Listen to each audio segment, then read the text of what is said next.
A pergunta é: devemos nos envolver? É um assunto muito prático, muito atual e fundamental na nossa vida. Está ligado a como a gente deve se relacionar com o que acontece. Com o que acontece na nossa vida, no nosso país, nas nossas relações pessoais. Fala sobre relações. E a resposta da nossa paraxá, a gente está numa época muito especial nas Parshiot. A gente está agora em Vaierri, que está ligada com vida, com a vida de Yaakov, que é uma vida eterna. E por outro lado, é também a despedida do Yaakov. Yaakov aparentemente se despede da família, dos filhos, dá uma bênção para cada um. Termina o Sefer Bereshit, o Sefer, o livro dos corretos, dos retos, dos certos, dos justos, dos tzadikim, chamado Sefer Hayashar, o livro das pessoas boas e corretas, dos exemplos para o mundo inteiro, para todo lugar, em toda a história, toda a época. E é a história de Yosef e de seus irmãos, que vai dar lugar ao próximo livro, que é Shemot, que é chamado do livro da Geulah, da redenção. Então a gente está num momento muito particular, que tem a ver com o nosso momento agora, que a gente está vivendo já há algum tempo com o corona. Voltar a chamar dessa época de corona, que está ligado com coroa, com o nível de Keter, que está acima de toda a escuridão, todas as dificuldades, todos os extremos de um lado e de outro, como tem nessa nossa época, que junta os dois, né, as duas situações.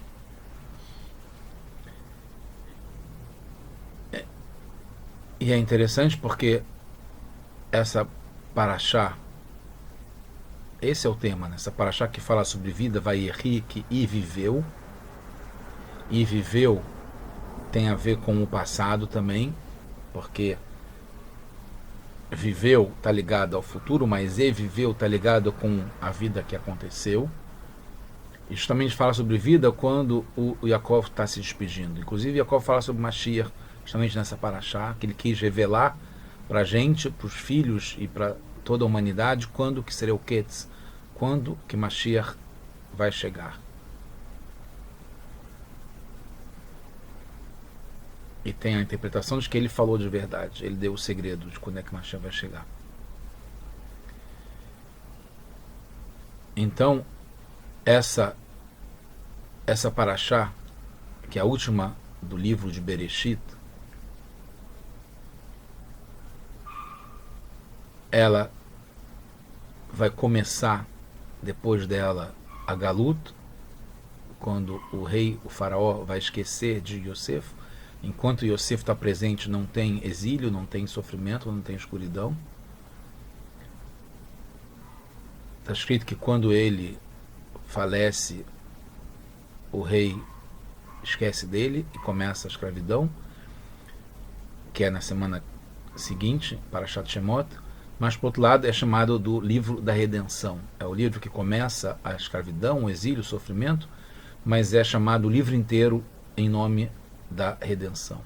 A mesma coisa a gente pode aplicar agora, que mesmo agora a gente estando ainda imerso nessas dificuldades, sofrimentos, complicações, a gente está já vivendo, deveria viver a redenção, a vinda de Mashiach, a era messiânica, perceber os detalhes em cada situação que tem.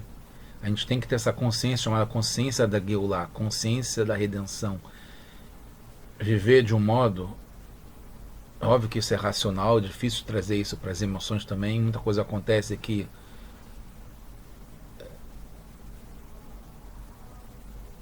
transforma, transtorna, deixa a gente um pouco quente, com o coração batendo mais forte, situações desagradáveis, e a gente pensa por que a gente tem que passar por isso, né?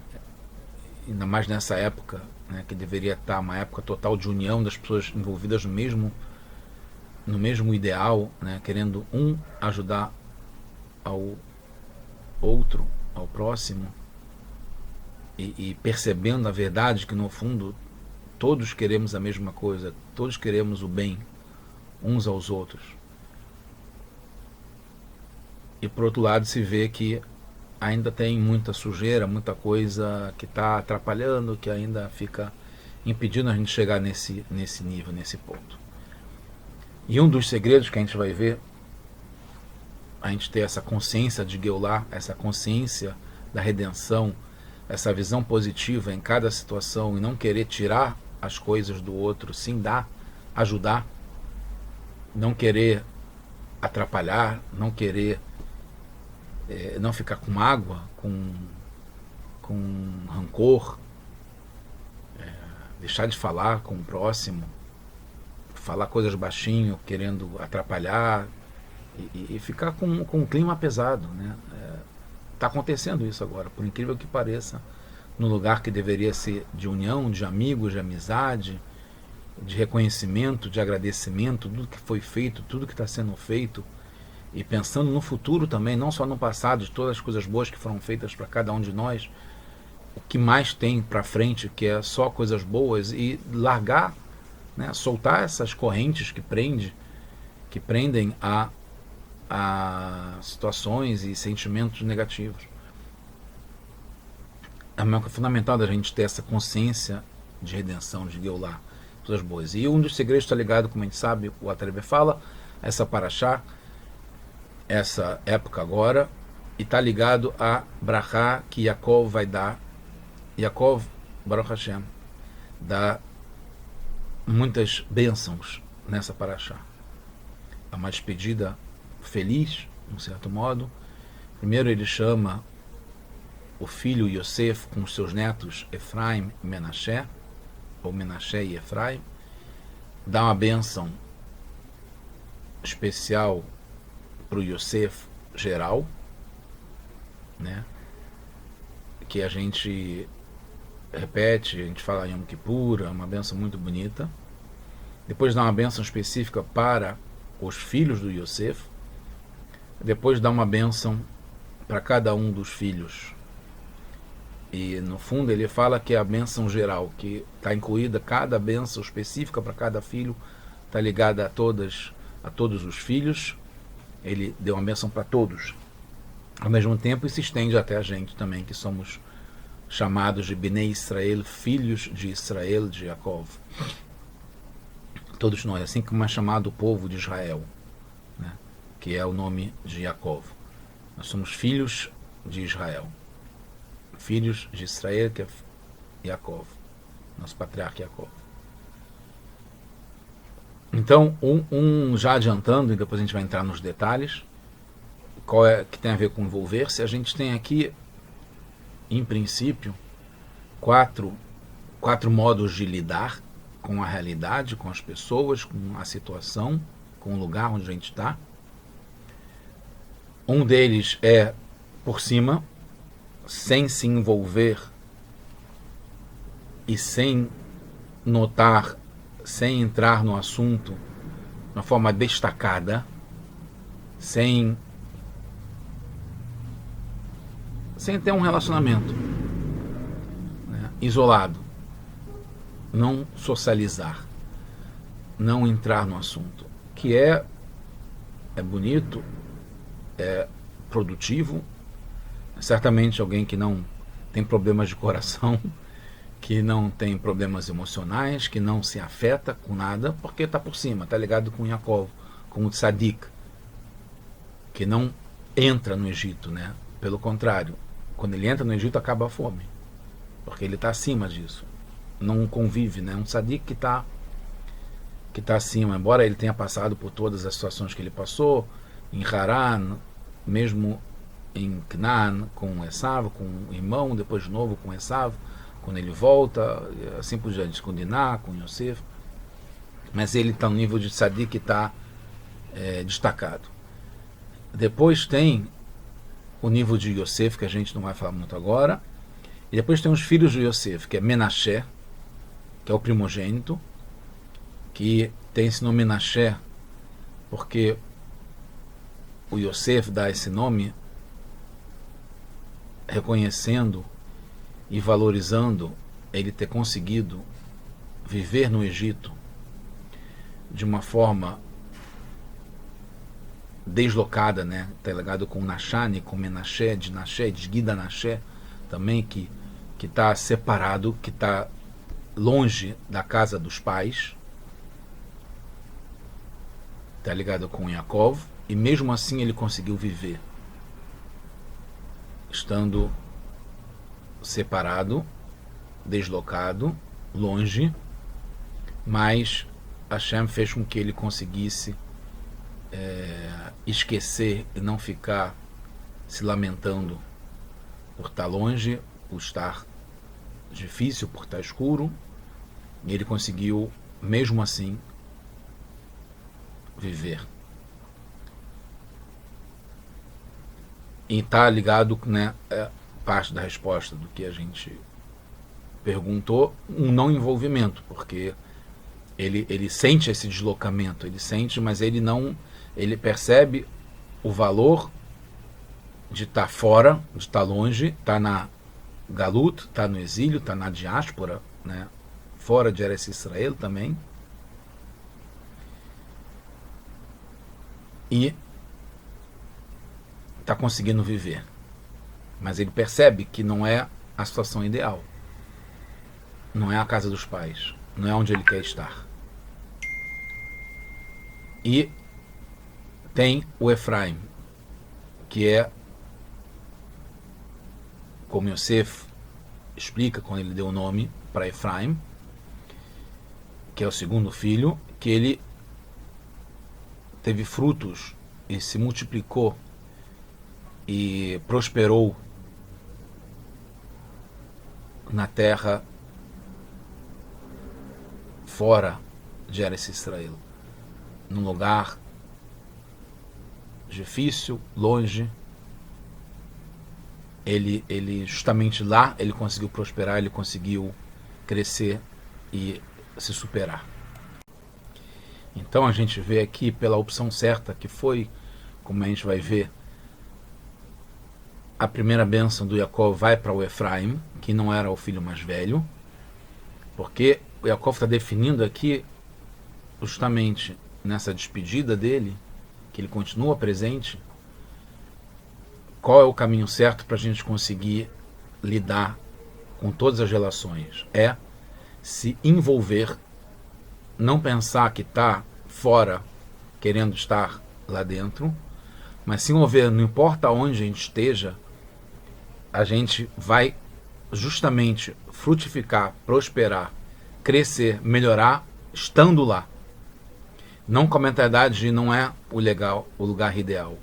A gente sabe o lugar ideal. O lugar ideal é na casa dos pais. É em Israel. Mas justamente aonde a gente está, a gente deve prosperar. E lá que a gente vai prosperar. Está intrínseco, uma coisa ligada à outra, é implícito. A gente vai se envolver e lá a gente vai crescer. Que foi, no fundo, o que aconteceu com Yosef. A missão dele de ir para o Egito e lá refinar tudo. Inclusive, vários assuntos ligados a isso, que eu vou falar agora, vários pontos. Um é que,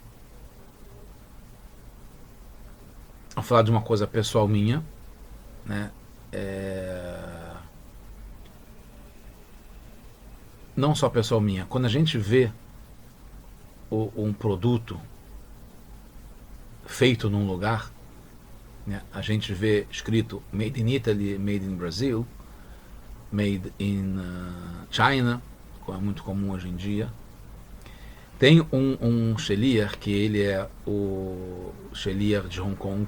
Eu estive lá pessoalmente no Betrabá dele, na Avtson, que na época que era costume, né, e é comum falar, né, muita coisa era feita em Hong Kong ou na China, mas Hong Kong especialmente. Ele falou que os filhos dele eram feitos made in Hong Kong.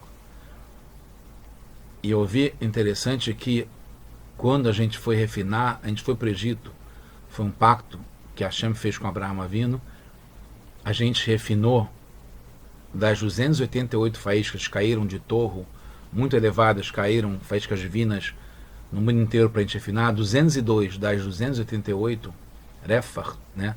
Está ligado com Mashiach também, que Ruach Mashiach Merachefet, esse Refar, esse é a numerologia 288, 202 que é Rav, que são Erev Rav, que a gente vai ter nas próximas parashot, a gente conseguiu extrair, elevar e refinar do Egito, 202. E uma das explicações, quais são as faíscas divinas que a gente conseguiu refinar e elevar, que estavam no Egito, foram os nossos filhos que nasceram no Egito. Quando um filho, uma criança, ela nasce naquele lugar, ela ganha um passaporte daquele lugar, ela ganha a identidade daquele lugar, que é uma coisa boa, né? Não importa onde, né, a pessoa nasça, né, se é um passaporte que precisa de visto para entrar em qualquer lugar, que é difícil, que aquilo, etc. Mas ele está assumindo e pegando e resgatando o que tem de maior naquele lugar. Quando o Rav Avson fala que a maior produção que ele fez foram os filhos feitos em Hong Kong, literalmente produção de Hong Kong, é porque ele, a partir daquilo, ele conseguiu resgatar muita energia que estava justamente escondida, oculta e arraigada em Hong Kong. Ele elevou isso através de uma pessoa, uma vida. A mesma coisa a gente aqui no Brasil e em todo lugar do mundo, mesmo em Eretz Israel. Ponto parágrafo. Tem um outro assunto aí, sim, uma questão pessoal. Uma coisa que eu sempre me perguntei, agora, né, hoje mesmo, eu estava me respondendo isso. Primeiro, antes, né, uma digressão rápida, também ligada a esse assunto, que o Rebbe fala sobre a gente ter casa, moradia, no próprio lugar onde a gente está, não somente viver de aluguel. É uma coisa assim, contra as tendências, você pode imaginar, né, que deve estar todo mundo livre, flexível para poder ir para Israel, para poder ir se mexer, se mobilizar e conseguir sair. O Rebbe vai contra isso, dizendo, não é que ele vai contra isso, ele não fala especialmente, né, de contra, mas ele fala que ao possuir e ter propriedade e terra, né, ter uma casa, um apartamento, um endereço no local onde a gente está justamente resgatando, elevando, refinando aquela terra, aquele lugar, de forma mais, porque está ligado a uma coisa fixa, não é temporário, é permanente, é nosso, é próprio. E a gente consegue elevar de uma forma plena o que a gente tem. E daí também um ponto interessante que pode levar também, justifica e explica e acomoda bastante os conceitos de compras no lugar onde a gente está, né? Não é um estímulo as pessoas comprarem, principalmente as mulheres que não precisam nem de estímulo para uma coisa no sentido positivo, tá? Não joguem pedras por falar isso, mas a ideia de comprar, que está muito mais ligado ao assunto feminino, como a gente pode explicar em outras ocasiões, é a ideia de adquirir algo que é feito ou que está comercializado ou que está naquele lugar, recebendo na sua casa, né, ou comprando na própria loja. A gente está, mesmo antes do uso, mesmo independentemente do uso, a gente está justamente capturando, pegando aquela energia que está ligada ao processo, aos recursos usados para fazer aquilo, e só de estar naquele lugar, mesmo que seja uma coisa importada, importa. Trocadilho, importa porque a gente está justamente, de algum modo, com o nosso livre-arbítrio, com a nossa escolha, com a nossa força, né, a gente está elevando e refinando aquele produto material que é o máximo, né, da materialidade e que tem uma raiz muito elevada. né? Tá ligado com as pedras do Beit HaMikdash, etc. E tal. Que é o material, que é o grosso. E aí, chegando ao meu assunto, que uma coisa que eu não consegui entender, numa época que eu estava muito pronto e preparado, e já está com tudo muito bem encaminhado para eu conseguir com trabalho, com uma boa remuneração, antes de todo mundo começar aqui no Rio de Janeiro a falar sobre isso. E justamente naquela época, a gente está falando sobre 2014, né? Já tem 7 anos completos, pelo menos. Eu fui levado por Hashem a construir uma empresa aqui no Brasil. É óbvio que eu tomei decisão, etc. e tal, fui ajudado por vários fatores a fazer isso, mas no fundo estava muito claro que era uma decisão que vinha de cima para baixo, que foi tudo encaminhado para isso, que eu não tinha como fugir. Então eu ficava me perguntando até hoje, como é que pode, né? Eu estava querendo ficar mais livre, mais flexível, estava planos, né, de crescer, de não estar mais apegado, e Hashem, pelo meu entendimento, sempre foi assim, me levou a ficar totalmente afundado, preso, arraigado, pesado, materializado aqui em solo brasileiro, com empresa, CNPJs, funcionários, vidas, famílias, dependendo do meu trabalho, lidando com o Brasil inteiro, vendendo produtos para o Brasil, entregando milhares e dezenas, talvez centenas de milhares de produtos, de clientes, de transações, de fornecedores, de fabricantes, transportadoras, de uma forma assim ampla. Quer dizer, quando você está imaginando a um ponto extremo de não se envolver, de estar mais livre, usar mais tempo para estudar, para fazer coisas boas, ou para poder viajar e morar fora, acontece o contrário, né? Ter que me envolver, ter que entrar no assunto, ter que lidar com tudo isso de uma forma bem material. E agora eu encontrei essa explicação que tem a ver com isso, que está ligado justamente à bênção de Yaakov, de justamente, e com o que a gente viu agora, né, do Rebbe, justamente através desse envolvimento no lugar onde a gente está, em resgatar essas faíscas, de lidar de uma forma ampla com tudo que acontece nesse lugar, com essas pessoas, nesse momento, a gente está fazendo a nossa missão. Que é Hashem que decide, é Hashem que nos coloca aqui. Em cada lugar, cada um que está lá é para uma missão, como você falou, que Hashem é que o levou para o Egito, não foi a venda dos irmãos. Justamente que lá ele consegue crescer e se transformou no provedor do mundo inteiro. Ponto parágrafo. Um assunto interessante ligado a isso é que também bastante atual na minha vida pessoal também, e tá ligado, a gente está saindo agora de Hanukkah e de Heitevet, Hamisha B'Tevet, que a festa da Geulah, da redenção dos livros, que está ligado à redenção particular do nosso Rebbe, é a redenção da nossa geração, Dora Shvi'i, a 7ª geração, a geração do Rebbe de Lubavitch,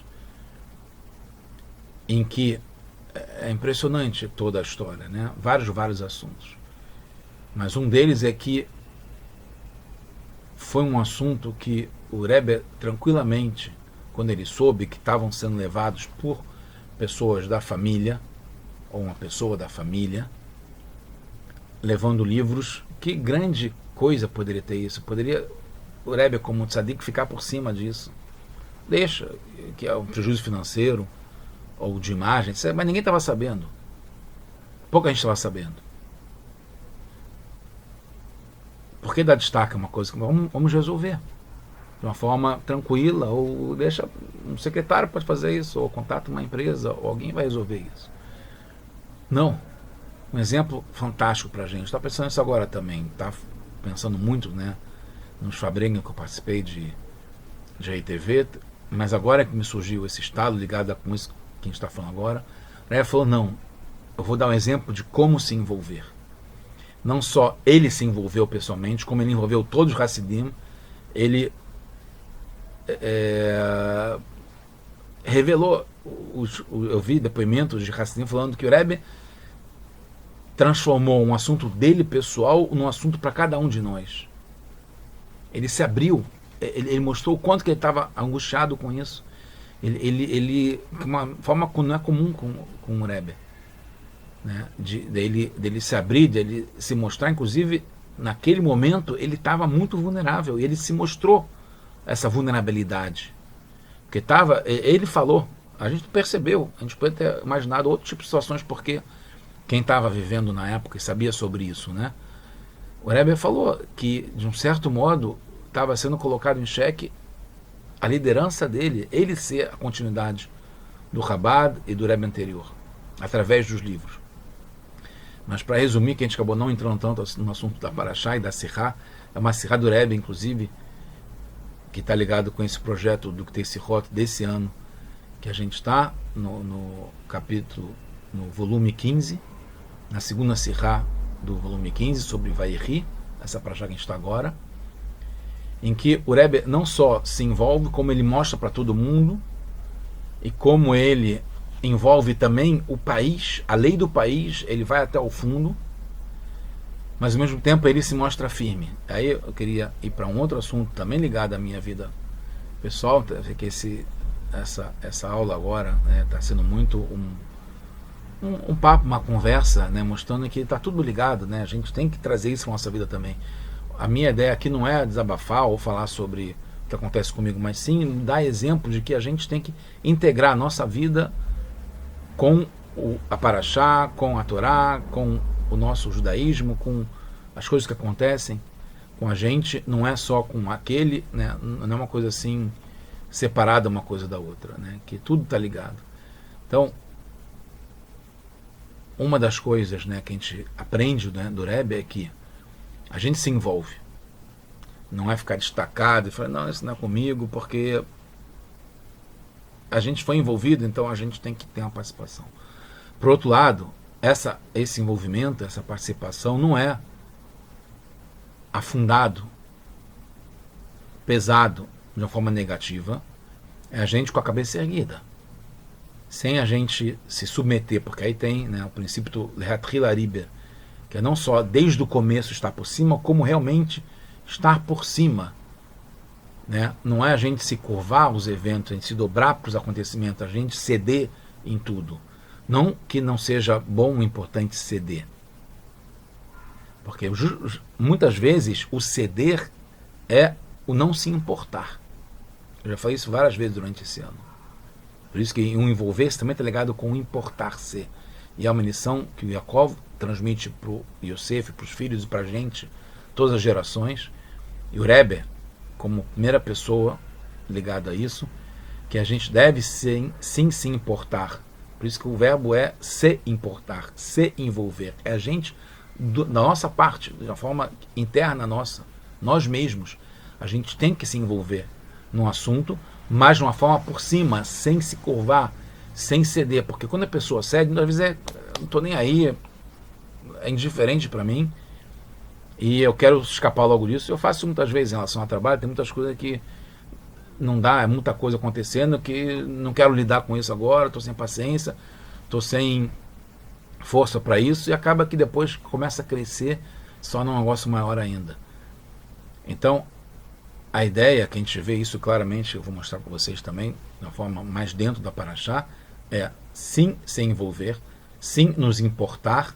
Cada coisa que aparece para a gente não é por acaso, é uma providência divina que a gente tem que aproveitar. Por outro lado, a gente tem que estar por cima, não necessariamente é através de ceder, embora, né, muito importante os relacionamentos para a gente em casa, com a esposa e vice-versa, com o marido. tem uma relação de bitul, de ceder, de aceitar, de se resignar. Se a gente com Hashem, com certeza, tem a ideia de ceder, mas esse ceder não é no modo de sem envolvimento, sem se importar. É sim perceber que tem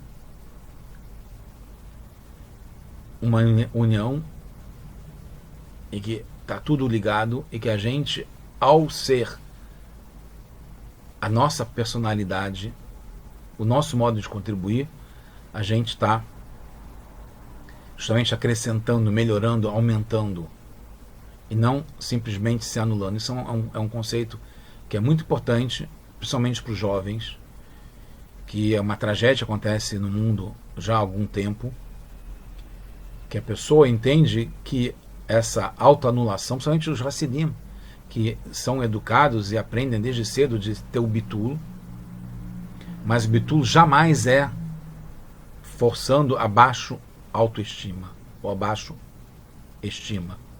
A pessoa não saber quem ele é, o valor que tem. Pelo contrário, eu vejo cada vez mais os rabinos que lidam bem com o assunto e que sabem sobre isso e que estão dedicados a isso, reforçando a ideia cada vez mais, principalmente na pandemia, de saber o quanto cada um é importante. Para cada um o mundo foi criado. Por isso que Adão foi criado sozinho.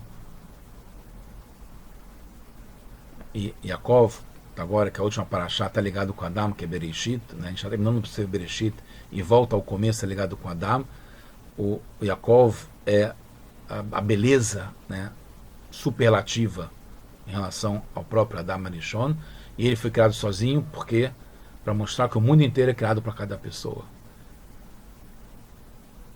Cada pessoa tem que saber disso, o seu valor, e não simplesmente ceder, porque não importa, é a situação mais fácil, a situação mais cômoda. Não somente o que a gente faz é porque é cômodo, pelo contrário, é mais como um judeu que tem que dar exemplo, fazer o que é certo, e não o que é mais fácil, mais cômodo, mais rápido, mais tranquilo, entre aspas, que agrada a todo mundo. Não é assim, porque a gente pode estar criando mais dificuldades e mais problemas a não mostrar o que é o certo. Quem tem que entender vai entender, mas é um assunto muito importante. Para não deixar de entrar na paraxá, ainda teria mais coisa a falar sobre isso ainda por fora, eu vou dar continuidade mostrando aqui só os trechos que acontecem na paraxá. Então, o Yaakov sabe que já está no momento para ele se despedir. O Moshe Rabbeinu aprende isso dele, inclusive, muitos anos depois. E aí ele chama o Yosef. Primeiro ele fala sobre ser enterrado em Merat HaMarpelá, em Eretz Israel, e pede para chamar os filhos. Vai cá, Yosef Eshnehem. Então Yosef vai e leva os dois filhos. É Efraim, que é o mais novo, ele leva na sua mão direita, que é a esquerda de Israel, que é o seu pai, chamado Israel, que é Yaakov. Versículo 48, versículo 3, capítulo 48, Bereshit, que é Parashat Vayechi. E aí ele leva Menashe, que é o primogênito, na sua esquerda, que é a direita do Yaakov, né? Porque quando eu estou aqui para vocês agora, eu estou com a minha direita aqui e a minha esquerda aqui. Para vocês, vocês estão com a direita de vocês na minha esquerda e a esquerda de vocês na minha direita. Então assim estava inversamente proporcional entre Yaakov e Yosef. E aí ele se aproximou do Yaakov. O que acontece? Quando o Yaakov vai dar a bênção, ele coloca a mão invertida. Então, a direita dele vai para quem o Yosef colocou na esquerda dele e vice-versa. Então, ele coloca a mão direita dele, que seria preferencial, assim por dizer, né? O lado Yemin, o lado direito, ele coloca sobre Efraim, que era o filho mais novo. E aí o Yosef percebe isso e reclama. Ele fala assim, mas pai, o Menashe é o mais velho, é o primogênito, ele que deve receber como de costume a bênção primeira, né? A bênção vai para o primogênito, inclusive na herança, etc., tem preferências, ganha, né, em termos de propriedades o dobro, assim por diante. E o Jacob fala não, que está certo, ele fez realmente consciente. E ele fala que o Menashe, que é o primogênito, também Gamhu Ye Le'am, e Gamhu Igdal. E ele também vai crescer, e ele vai ser também um povo importante. Né? Inclusive porque uma das tribos, né, das 12 tribos, foi ser Menashe e a outra Efraim. Dentro das 12, Yosef ganhou 2 tribos, né? Uma para cada um dos filhos. Mas aí o Jacob fala, Veulaam, no entanto, arriva a Katon, e o irmão mais novo, Igdal Mimeno, vai ser maior do que ele, que é o Efraim. E essa é o nosso tema de hoje, porque Efraim merece e ganha a primeira bênção. Está muito claro aqui, o próprio Jacob fala Gamhu, então ele também, é óbvio que tinha um ponto para abençoar primeiro o Menashe, por ser primogênito, assim por diante, e que obviamente ele também ganhou a brachá, ganhou a bênção, e tinha uma explicação para ele ser realmente o que ganha a primeira bênção. Mas, em termos de prioridade do que vem na frente, a gente vê que a continuidade dessa prosperidade, dessa bênção, do crescimento, da melhoria, do desenvolvimento, vem do Efraim, que é o que está simbolizado naquilo que eu falei já um pouquinho para vocês. Eu vou falar um pouquinho mais. Essa ideia de aonde a gente está, mesmo no Made in Hong Kong, o Made in Brasil, né, fora de Eretz Israel, fora do ideal, fora ainda da redenção, ainda na escravidão, ainda no exílio, no sofrimento, na escuridão, na noite, que está fora ainda do que já foi prometido, que vai acontecer já agora, se Deus quiser. Mesmo assim, ou por ser assim, ou por ser lá, a gente vai crescer. Por ter uma empresa com CNPJ no Brasil, com inscrição aqui estadual, com pagamentos de impostos pesados e constantes, a gente está refinando, está elevando, nós conseguimos fazer isso. Mas ninguém, quem é que está aqui no Brasil, no Rio de Janeiro, com uma empresa, como empresário, ou mesmo, como era antes, muitos de vocês, profissionais liberais, executivos de empresas, professores, ou não, pagando ou não imposto, né, dependendo da profissão, ou estudante, está frequentando, lidando, se relacionando, elevando, refinando justamente o que está em cada um dos seus lugares, das suas cidades, endereços, ruas, bairros e países onde vocês estão. Então, o ponto fundamental só um outro ponto, né, que eu esperei para falar, é que a semana passada aconteceu uma coisa interessantíssima. Não sei como é que está tudo ligado, né? Teve uma parada num servidor da Amazon, que é um dos maiores provedores de servidores, né, de computação, de armazenamento de dados, né, para o mundo inteiro. Não é só um site de vendas, né, por e-commerce ou lojas, né, a Amazon. Eu também tenho, né, vários serviços que estão hospedados na Amazon, chamada AWB, e teve um problema que durou, se eu não me engano, de quarta à noite para quinta de tarde, e que afetou o mundo inteiro. Várias operações. A minha indiretamente, mas achei interessante porque eu tenho a clara percepção que eu, por exemplo, de algum modo, tive a ver com isso. Não só porque sofri isso, né? Alguns serviços meus foram interrompidos durante essa falha na Amazon, que foi uma coisa de domínio público no mundo inteiro, mas você vê que eu, em algumas ações que eu fiz, ou uma ação particular que eu fiz, de algum modo, foi coincidente com esse horário não estou dizendo que eu sou responsável por isso. Estou falando que cada um de nós afeta coisas que afetam o mundo inteiro. Isso, por um lado, e por outro também. Vamos pensar no lado positivo. O Rebbe fala isso, acabou de falar hoje numa sirá ligada a Vaigash ainda, o quanto que uma ação de uma pessoa de um lado do mundo afeta o mundo inteiro. né? Ele falou uma coisa muito interessante, muito interessante.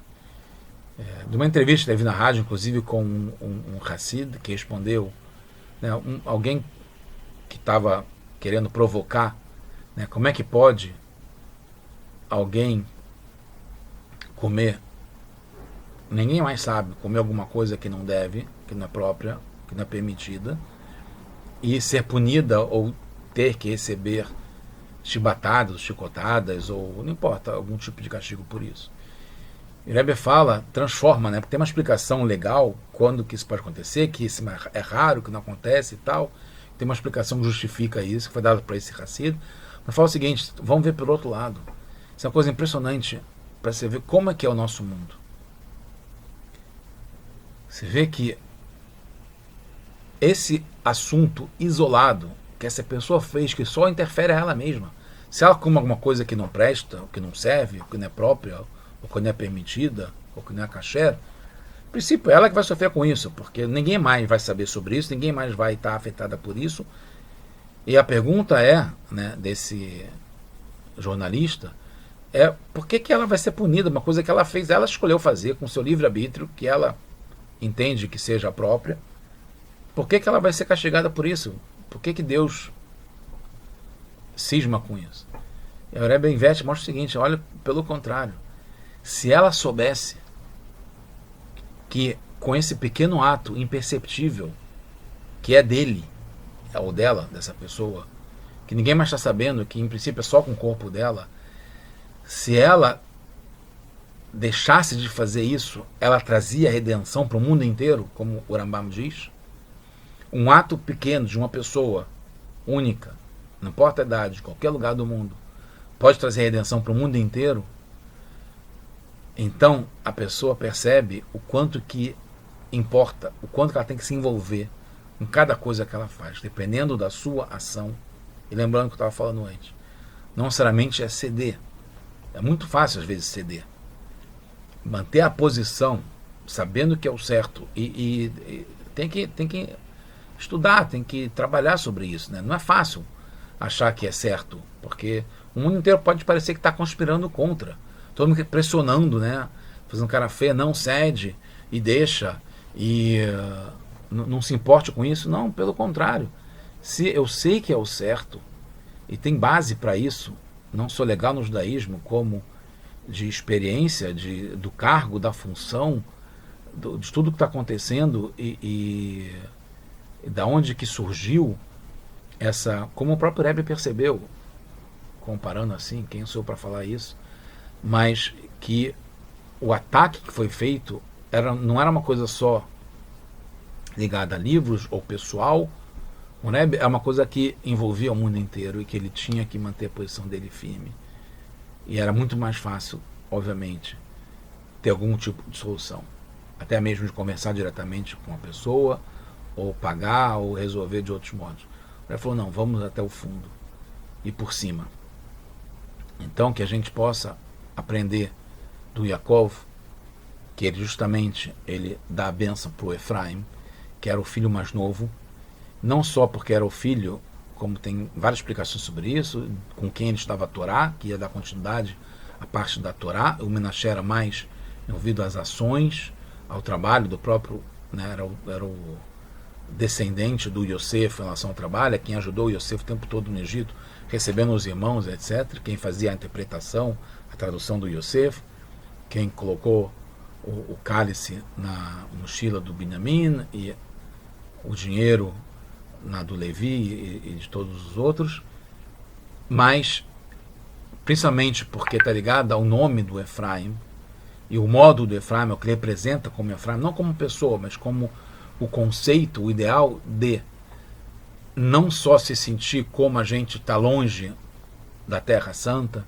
longe ainda, em princípio, pelas evidências que acontece do mundo ideal, da era messiânica, e chorar ao vida ao azar, ou chorar o leite derramado, literalmente, ou pensar que quem sou eu, o que importa, não preciso fazer nada demais, não preciso me impor, não preciso me envolver. ou me importar, vou ficar só estudando, vou ficar só no meu canto, que dá vontade realmente. Não, o exemplo do Yaakov, por meio da bênção para o Efraim primeiro, é que a gente justamente deve, nesses assuntos, Efraim está ligado com pri, com fruta, com frutificar-se, com crescer, com melhorar, com ampliar, com expandir, com envolver, né? A fruta envolve e cresce, e frutificar está ligado justamente a esse crescer no lugar onde a gente está. Inclusive é interessante agora pensando que foi o segredo produtivo, científico, acadêmico e aplicado, né, da consultoria do Yosef, que muitos não souberam como seguir a tecnologia dele, justamente tinha que ter a terra, a conservação do local onde estava o trigo, a farinha e o produto. Era o made in é local, tinha que ser produção local, não era só importar. Tinha que dar força à indústria local. Então, quando Yosef, ele consegue nos seus armazéns que seja conservado e que consiga estar fresco e estar multiplicando e frutificando o seu produto, porque ele usava daquele local implantado, onde estava implantado, justamente está ligado com isso, que é a gente conseguir elevar, refinar a faísca, e a gente já conseguiu fazer isso, como o Rebbe já falou, prometeu e garantiu que a gente possa ver isso já com os nossos olhos, agora, Mashiach, já, now, já, né, é uma coisa brasileira, porque a gente fala Mashiach now, mas é porque o Rebbe sempre falou isso, Mashiach now, não só porque estamos nos Estados Unidos, né, porque o now e o inglês, né, como o aramaico da época, é a linguagem popular, que, diferentemente, ou o Yiddish, que foi numa certa época, mas é usar a gente, no local onde a gente está, falar Torá em português, por exemplo, né, e a gente trazer o conceito de Mashiach para todo mundo aqui no Brasil, e isso, junto com todo mundo fazendo isso no mundo inteiro, a gente pode já ter a revelação de Mashiach, now, já, mamash, agora de verdade, redenção completa e de verdade, agora, já. Shabbat Shalom, tudo bom para todos nós. Mashiach, now.